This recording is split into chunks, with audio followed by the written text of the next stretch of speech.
খেতে আমরা কম বেশি সবাই অনেক পছন্দ করি। তারপরে যদি সেই খাবার হয় এত লোভনীয়, এত টেস্টি, এত ইয়ামি, তাহলে তো কোনো কথাই নেই, কি বলে। আর সেই খাবার নিয়ে যদি যুদ্ধ করা লাগে তাহলে জিনিসটা কেমন হয়। আর এই যুদ্ধটা কোথায় করলাম সেটাই আমার সাথে থাকুন, দেখুন। আর যদি ভিডিওটা ভালো লাগে তাহলে পাশে থাকবেন লাইক, কমেন্ট, শেয়ার করে। আমি এখন চলে আসছি মিরপুর 12-তে দ্য রোমান্সিয়া বাফেটে বা বুফে যেটাই বলেন। তো এখানে এসে আমার অনেক ভালো লাগছে। এখানে পরিবেশটাও অনেক সুন্দর ছিল, অনেক নিট অ্যান্ড ক্লিন, সিমসাম। আর আমি দুপুরে লাঞ্চের জন্য আসছি, তো আমি একটু আগেই আসছি। এখানে আপনার দেখেন টিকটক করার জন্য, পিক তোলার জন্য অনেক সুন্দর সুন্দর স্পেসও কিন্তু আসছে। আমার মেয়েকে বলছি যে তুমি এখানে দাঁড়াও, আমি তোমার ভিডিও করি, কিন্তু না, সে কোনোভাবে রাজি হলো না। আর দেখেন এদিকের ভিউটাও কিন্তু অনেক সুন্দর ছিল। আজকের ওয়েদারটাও অনেক ভালো ছিল এই গরমের ভিতরেও। তো খাবার দাবার এখনও পুরো আসেনি, রেডি হয়নি। আমি যে বললাম আগে আসছি, বেশি লোকজন থাকলে কিন্তু আমার ভিডিও করতে কেমন কমফোর্ট ফিল করি না। তো ওই জন্যই আগে আসছিলাম ভিডিও করার জন্য। তো যা হয়েছে সেটাই করতেছি। আর আমি খাবার দেখাচ্ছি, দেখেন এই শর্টকাটেই দেখাচ্ছি যে বেশি বড় হয়ে গেলে কিন্তু ভিডিও কেউ দেখতে চায় না। তো আমি যেন ভিডিওটা মোটামুটি একটা টাইমের ভিতরে থাকে, তো এই জন্যই আমার এইভাবে নেওয়া। তো বাফেটে তো জানেনই খাবার দাবার কত রকমের থাকতে পারে, কত রকমের আইটেম আছে।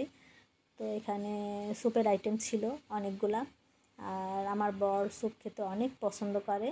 আর এইদিকে তো আপনার আছে ভেজিটেবিল রোল আছে, অনেক রকমের পাস্তা ছিল, আর আর অনেক রকমের রাইসও ছিল। আর এটা ছিল পন্ড বা কাঁকড়া, এটাও আমার অনেক পছন্দ, আমি অনেক মজা করে খাইছি আজকে। তো আর একটা মজার ব্যাপার কি, আমি কোনো রাইসই নিইনি। আর এইদিকে তো আপনার ছিল অনেক রকম সস, আর সসগুলো অনেক টেস্টি ছিল। আর এদিকে ছিল আপনার অনেক রকম ভেজিটেবল সালাদ, পাস্তা, তারপরে ছিল আপনার এখানে এই যে যত রকমের ভেজিটেবল আছে সালাদ সব রকমেরই এখানে রাখছে। আর সব কটা সালাদই আমার কাছে অনেক মজা লাগছে। এই যে লেবু, পেঁয়াজ, টমেটো, কাঁচামরিচ, গাজর, শসা। আর এই জায়গা ছিল আপনার ক্যাশনাট সালাদ। তো এই ক্যাশনাট সালাদ তো অনেক মজার। এদিকে ছিল অনেক রকমের ডেজার্ট, কেক ছিল অনেক রকমের, বলে শেষ করা যাবে না।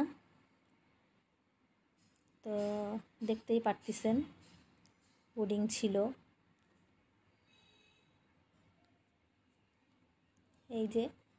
আর এইটা ছিল আপনার, আর ছিল এই যে চুষি। এই তো আমি প্রথমে চুষি দিয়ে শুরু করছি। দেখেন আমি কিন্তু প্লেট ভরে খাবার নিয়ে আসছি। হয়তো আপনারা বলবেন যে ও মা, কি মানুষ নাকি দানব, যেটাই বলেন, কিন্তু আমি নিয়ে আসছি যে বারবার উঠে যাব, নিয়ে আসবো, একবারেই নিয়ে আসি। দেখেন ওরা কিন্তু অল্প অল্প করে নিয়ে আসছে আর আমি প্লেট ভরে নিয়ে আসছি। বিশ্বাস করেন, হয়তো বললে বিশ্বাস করবেন না, আমি কিচ্ছুই খেতে পারিনি। অনেক চেষ্টা করছি খাওয়ার জন্য, ওই যে বললাম যুদ্ধ জয় করার মতন, কিন্তু কোনোভাবেই খেতে পারতেছি না। খুব চেষ্টা করলাম, কোনোভাবেই হচ্ছে না।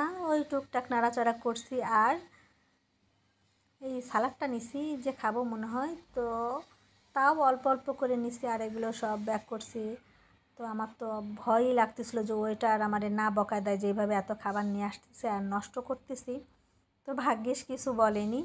আর এই যে প্লেট ভরে আমি এত রকমের কেক, মিষ্টি সব কিছু নিয়ে আসছি, তাও আমি এখান থেকে মনে হয় 1-2 পিস খাইছি। তো এগুলো নিয়ে আসার একটা কারণ ছিল যে ভিডিও করব বলে, এই জন্যই আনছি, না হলে নিয়ে আসতাম না। পরে আমার অনেক খারাপ লাগছে, পরে তো মিষ্টি খেয়ে অনেক খারাপ লাগতেছিল। তো তারপরে এখানে তো ফুচকারও আয়োজন ছিল। তো আমি ফুচকালারে বললাম যে ভাইয়া একটু ঝাল বেশি করে দেবেন। আল্লাহ, বলছি কি এত পরিমাণে ঝাল দিছে কি বলবো, বিশ্বাস করবেন না। আমি তো জীবনে অনেক রকম ঝাল খাইছি, ঝালের টেস্টও নিছি। আর আমি রেগুলার বোম্বাই মরিচ খাই, তো ঝাল খাওয়াটা আমার কাছে তেমন একটা ব্যাপার ছিল না। কিন্তু এই ফুচকায় যে কি ঝাল দিছে আল্লাহ জানে আর এরা জানে।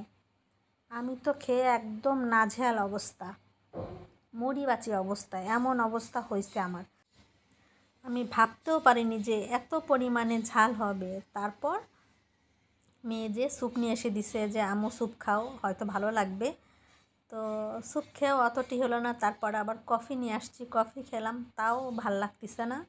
পরে বললাম বাসায় চলো, আমি আর এখানে থাকবো না, আমার একটুও ভাল লাগতেছে না। তো সবটাই ভালো ছিল, কিন্তু ওই ফুচকা ঝালটা খেয়ে আমার খুব খারাপ লাগছে। এই তো